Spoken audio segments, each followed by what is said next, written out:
الرحمن الرحيم اقرأ باسم ربك الذي خلق. ورحمة الله وبركاته. Great to have you with us in this Tajweed video presentation.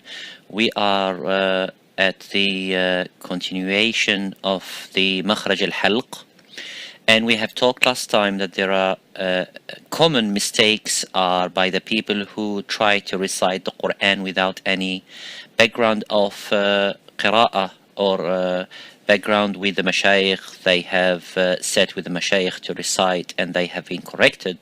So these common mistakes are very well known by the Qur'an, not only at this century but at the old, even in the time of Imam al-Khaqani, which is the 3rd century, and Imam al-Safaqusi, al-Nuri al-Safaqusi, who have wrote a book about these common mistakes in the 11th century in Tunisia. So today, inshallah, we are going to talk about, continue about the Hamza, and the common mistake about the Hamza in this example of the Qur'an in Surah Al-Baqarah, وَلَمْ يُؤْتَ سَعَةً مِّنَ الْمَالِ. So when we read the Hamza, because our topic is about the Hamza, the makharij of the Hamza, people may try, when they try to recite, to try to make it beautiful by doing the qalqala. And to avoid the qalqala in Tajweed is whenever we recite any letter that does not have qalqala.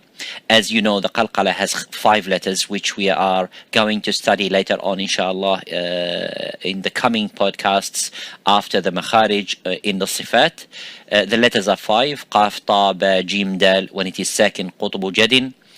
So when we read walam yu'ta, so try to walam yu'ta, walam yu'ta sa'atan min al-mal, walam yu'ta, walam, this is qalqala, yu'a, this is qalqala. So it's supposed to be there shidda, which is giving a little bit of time. The letter of Hamza, it's slightly strong, so it should be given a little bit of time in it by saying walam yu'ta sa'atan min al-mal, walam yu'ta sa'atan min al-mal. So instead of saying walam yu'ta sa'atan min al-mal, so this is the to avoid the qalqala in the letter and that echoing and vibration in the letter of the Hamza, especially when it is sakin.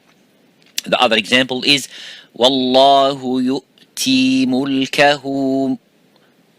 This is another at the end of the ayah, wallahu yu'ti mulkahu man yasha, and then at the end is mu'minin. So yu'ti, wallahu yu'ti mulkahu man yasha, and at the end in kuntum mu'minin instead of mu'minin, yu'ti. That is the common mistake. So in this case, whenever the Hamza comes with the sukoon, try to avoid making that vibration of the echoing of the qalqala and try to give it slightly a little bit of time and pronounce it from the throat, and which is the aqsa al-halq, which is the farthest distance from the mouth. Move to the next letter. We said that the letters of makharij al-halq, which is the point of articulation of the throat, had 6 letters. The 2 which we try to mention at the beginning are aqsa al-halq, the farthest distance of the from the mouth and from the front of the mouth, and that is al-hamza, which we had before in the previous video, and this one it's called al-ha, harful ha. The ulama say that this harful ha, the letter of ha, it is harfun khafi. In Arabic language, the word khafi means hidden, but metaphorically this is not hidden. This is not the literal meaning here, but it means that it has all the qualities of weakness. The qualities of weakness where we're going to see after the presentation of the makharij later on in the coming weeks, inshallah. When we finish, we are going to see the qualities. The qualities, the ulama have divided them into parts of weakness and parts of strength, and then something it's called the tawassut al-bayniyya in the middle. Now, harful ha is one of the letters that has all the weak qualities. So which means by itself it does not have that strength to be audible, so we need to give it a little bit of time. The air has to be there, the little bit of try to bring it as much as you can, we pronounce it audibly so the people can hear it. Excuse me. But the people, they try to make that ha audible and nicely pronounced, but they have some common mistakes in that. And I give you this example in the Qur'an al-Karim, which is in Surah Al-Fatiha. So among them is ihdina sirata. So have a look at the ha here. It's a second letter. It has a sukoon. It is from makharij al-halq, which is next to the hamza. So when the people try to pronounce it and give it strength, because it's weak, otherwise it becomes, if it's weak and weaker and weaker, you make it weaker, it becomes idina. So what do? We give it time and we give it air, ihdina. So if we try to give it more strength, what will happen? Ihdina. And that is really a wrong and a common mistake by saying, precising and giving more strength to the ha, which it doesn't deserve it. Ihdina, that is wrong. So by giving slightly air and slightly time, ihdina sirata. And this is one. The second one is whenever the ha, because of its weakness, comes in between two letters that are strong and have the qualities of strength, such as qaf and ra. So how do we say it? We have to be careful not to make it so sounding similar to ra and qaf. So if you read فَزَادُوهُمْ رَهَقًا, ra, qa, but in between ha, rahaqa. The other example also in Surah لم يكن الذين كفروا صحفا مطهرة. مطا is the mufakham, which is full mouth. Ra is strong, full mouth. But the ha is empty mouth. مطهرة. مطهرة. The other example is اتقوا الله حق تقاته. And then of course this is another ayah in Surah Qaf. اتقوا الله حق. Ha, he's the ha here and the ha. Now whenever the ha comes next to one of its neighbors, which is the ha, it will be very difficult for the person to pronounce the ha, because it is easy to pronounce the ha than to pronounce the ha. The reason the ha, it is difficult because it is far away from the mouth. So when you pronounce the lam, you are close to the makharij of the mouth, which is at the front, and then you would not go that far. It will be difficult then to make that exercise and effort to pronounce the ha, rather because of the ha next to it, so you will drop it. So instead, اتقوا الله حق, اتقوا الله حق, ha حق, ha. So it's a little bit of no ease is there. There is no ease, and that's why it will be difficult for some people who are not trained, who have not exercised their throat for that purpose. اتقوا الله حق تقاته. And similarly here, the ha before the ha, فسبحه. So do not say فسبحه or فسبحه. سبحه. So there is two ha there instead of فسبحه. In Surah Tabbat Yada, في جيدها حبل من مسد. جيدها ح. جيدها ح. Another example in the Quran also related to the ha and also to the hamza. So the difficulty that I have seen in my teaching, that a lot of people try to make that hamza change into the letter that is before.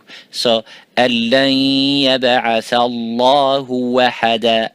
اللَّهُ وَحَدًا. Other example which is common, saying takbiratul tahrim or takbiratul ihram, Allahu Akbar. So changing the hamza into waw, because it is close to the Dhamma, so waw it is easy. And because the ha is preceded and both of them are from the same makharij, ha and the hamza from the same position, from the same point of articulation, and that's why it drops down. أَلَّن يَبْعَثَ اللَّهُ أَحَدًا يَبْعَثَ اللَّهُ هُ أَلَّن يَبْعَثَ اللَّهُ أَحَدًا قُلْ هُوَ اللَّهُ أَحَدٌ. Instead, قُلْ هُوَ اللَّهُ أَحَدٌ. Or Allahu Akbar, you would say Allahu Akbar. وَاسْتَغْفِرْ. This is another hard one to stop at the ha. وَاسْتَغْفِرْ. Pronounce the ha. Instead of saying وَاسْتَغْفِرْ, وَاسْتَغْفِرْ, وَاسْتَغْفِرْ. Pronounce the ha at the end. Another example in the Qur'an also where the common mistakes in letter ha is when the letter ha comes in two different words, ha kasra and ha dhamma. So you would say ذلك الكتاب لا ريب فيه هو فيه هدى فيه هدى. So فيه هدى. So mix the ha with the sukun. فيه هدى. The same level, the same time you give for the ha with the kasra is the same as you give it for the dhamma. So he, who. Instead of saying فيه هدى, you do the ikhtilas and you absorb and swallow the ha with the kasra and you just pronounce the ha with the dhamma. Now, this is example one. The example two are the two in the bottom, not the one in the middle. I'll talk to later on, inshallah. But this one is the same as this one, but they come in one word. He. But they're similar letter. Who. Okay? So have a look at this. وَيُلْهِهِ وَيُلْهِهِمُ جِبَاهُهُمْ. So the common mistake is to say وَيُلْهِهِمُ الْأَمَلُ. Now, by going, when you go fast, when you read fast, وَيُلْهِهِمُ الْأَمَلُ, you are taking the time of the second letter. وَيُلْهِهِمُ الْأَمَلُ. He is the same level. Similarly here, who, جباههم. Some say جباههم. Makes the idgham as if this is sukun. But جباههم وجنوبهم ويلههم الأمل.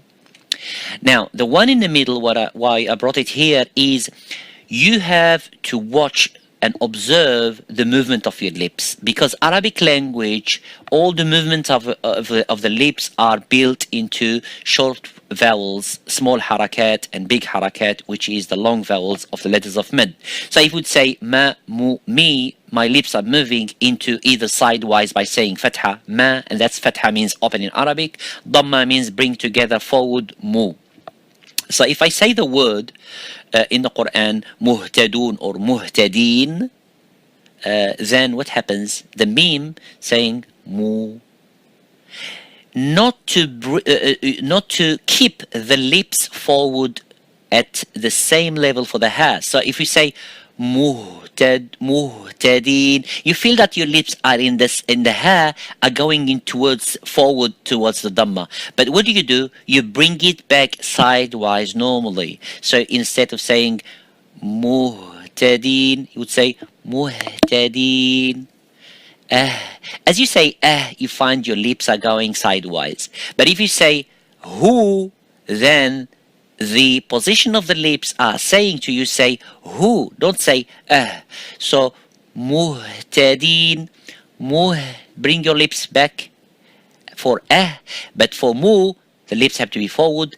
Jazakumullahu khairan for listening to this time. So inshallah, I see you in the next episode where we are going to talk about the common mistakes of other letters of the ha and the kha and the ain. حاء عين and غين and خاء. وبارك الله فيكم والسلام عليكم ورحمة الله وبركاته. الرحيم اقرأ باسم ربك ربك